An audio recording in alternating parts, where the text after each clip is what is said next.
அனைவருக்கும் வணக்கம். இது கொங்கு ஜோதிட நிலையம், காடுவெட்டிபாளையம், கோயம்புத்தூர் மாவட்டம். அதிர்ஷ்டத்தை இயக்குவது எப்படி? ஒவ்வொரு லக்கணத்துக்கும் தன்னுடைய 5ஆம் வீட்டு அதிபதி தான் அதிர்ஷ்டத்தை கொடுப்பார். அதிர்ஷ்டத்தை இயக்குவது எப்படி? எல்லாம் எங்களுடைய குருநாதர்கள் சொல்லிக் கொடுத்தது. அதை அப்படியே சொல்கிறேன், நோட் பண்ணி வச்சுக்கோங்க. மேச லக்கணத்தில் பிறந்தவர்கள், நான் சொல்வது ராசி அல்ல, ராசியை தொடமாட்டேன், லக்கணம். மேச லக்கணத்தில் பிறந்தவர்கள் அப்பாவிடம் அடிக்கடி ஆசீர்வாதம் வாங்க வேண்டும். அடுத்து சூரிய நமஸ்காரம் செய்ய வேண்டும். ஊட்டி, கொடைக்கானல் போன்ற மலை பிரதேசங்களுக்கு அடிக்கடி சென்று வந்தால் உங்களுடைய அதிர்ஷ்டம் வேலை செய்யும். மேச லக்கணத்தில் பிறந்தவர்கள் கையில் எப்போதும் கடிகாரம் கட்டிக்கொண்டே இருக்க வேண்டும். ஏனென்றால் 5ஆம் வீட்டு அதிபதி சூரியன், காலத்தை காட்டுபவர். அதேபோல் காலத்தை காட்டும் கை கடிகாரம் உங்கள் கையில் எப்போதும் இருக்க வேண்டும், பார்த்து கொள்ளுங்கள். அடுத்து ரிஷப லக்கணம்.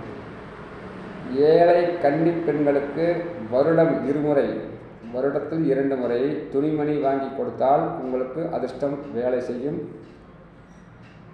ஏழை பெண்களாக இருக்க வேண்டும். அடுத்து மிதுன லக்கணம். மிதுன லக்கணத்துக்கு 5ஆம் அதிபதி சுக்கிரனாக வருவதால் தன்னுடைய மனைவிக்கு துணிமணி எடுத்து தரலாம். ஏழை வியாபாரிகளுக்கு தராசு வாங்கி தரலாம். எலக்ட்ரானிக் தராசாக இருந்தாலும் பரவாயில்லை, வாங்கி தாருங்கள். திருமணம் ஆகாதவர்கள், சகோதரி ஸ்தானத்தில் இருப்பவர்களுக்கு வருடத்தில் 2 முறை துணிமணி எடுத்துக் கொடுங்கள், அதிர்ஷ்டம் வேலை செய்யும்.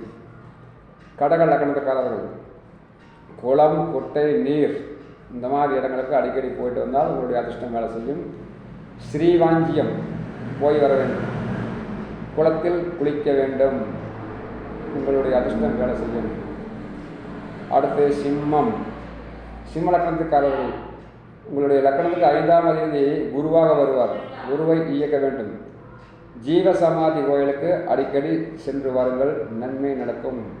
உங்களுக்கு சொல்லிக் கொடுத்த வாத்தியார் அவர்களை வருடத்தில் 1 முறை 2 முறை சென்று அவரிடம் ஆசீர்வாதம் வாங்கி விட்டு வாருங்கள், அதிர்ஷ்டம் வேலை செய்யும். அடுத்து கன்னி லக்கணம்.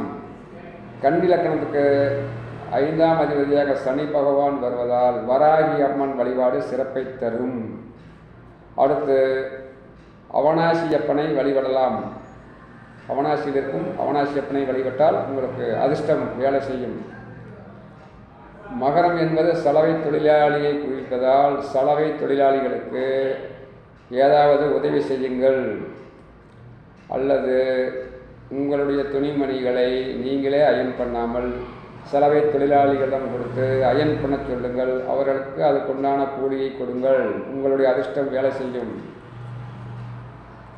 அடுத்தது சலவை தொழிலாளிக்கு சோப் பவுட்ரு இந்த மாதிரி எல்லாம் வாங்கி கொடுத்தீங்கன்னா உங்களுடைய அதிர்ஷ்டம் சிறப்பாக வேலை செய்யும். அடுத்து துலாம்.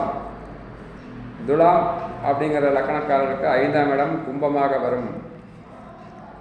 இவர்கள் தண்ணீர் டேங்க் ஏதாவது ஒரு கோயிலுக்கு சிண்டெக்ஸ் வாங்கி செட் பண்ணி மாட்டி கொடுத்தீங்கன்னா உங்களுக்கு அதிர்ஷ்டம் வேலை செய்யும்.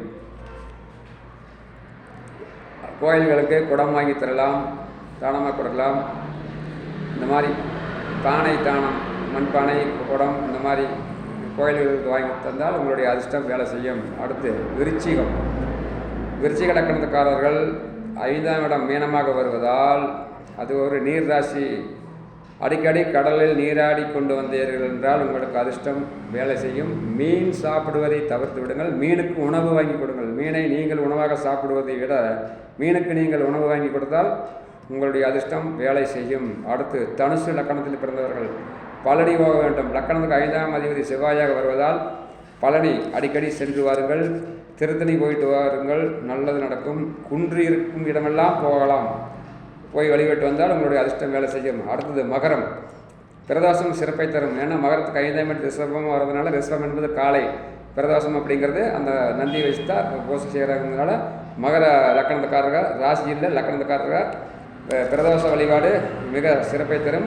பசுமாட்டுக்கு அடிக்கடி உணவு வாங்கி கொடுங்க. அமாவாசை பௌர்ணமி நாட்களில் பசுமாட்டுக்கு வாழைப்பழம் அப்படி ஏதாவது சாப்பிட வாங்கி கொடுத்தீங்கன்னா, அகத்திக்கீரை இது போன்ற அமைப்பு வாங்கி கொடுத்தீங்கன்னா சிறப்பாக இருக்கும். அடுத்தது கும்பம். கும்பலக்கணத்துக்காரர் மீனாட்சி அம்மன் கோயிலுக்கு அடிக்கடி போயிட்டு வந்தால் நல்லது. 5ஆம் அதிபதி புதனாக வருகிறார். புதன் அப்படிங்கிற தனிப்பட்ட ஜாதகத்தில் புதன் ஆண் வீட்டில் இருந்தால் குருவாயூர் போக வேண்டும், பெண் வீட்டில் இருந்தால் மதுரை மீனாட்சி அம்மன் கோயில் போக வேண்டும். அதை உங்கள் ஜாதகத்தில் புதன் ஆண் வீட்டிலேயா பெண் வீட்டிலே என்று பார்த்து தெரிந்து கொள்ளலாம். அடுத்து மீனம் லக்கணக்காரர்கள் ஆற்றில் குளிக்க வேண்டும். ஏன்னா 5ஆம் இடம் கடகமாக வர்றதுனால ஆற்றில் குளிக்க வேண்டும். நதிநீர் இந்த மாதிரி இருக்க அம்மாவிடம் ஆசீர்வாதம் பார்க்கலாம். வருடத்துக்கு 2 டைம் திருப்பதி போயிட்டு வந்தீங்கன்னா உங்களுக்கு அதிர்ஷ்டம் சிறப்பாக வேலை செய்யும். நன்றி, வணக்கம்.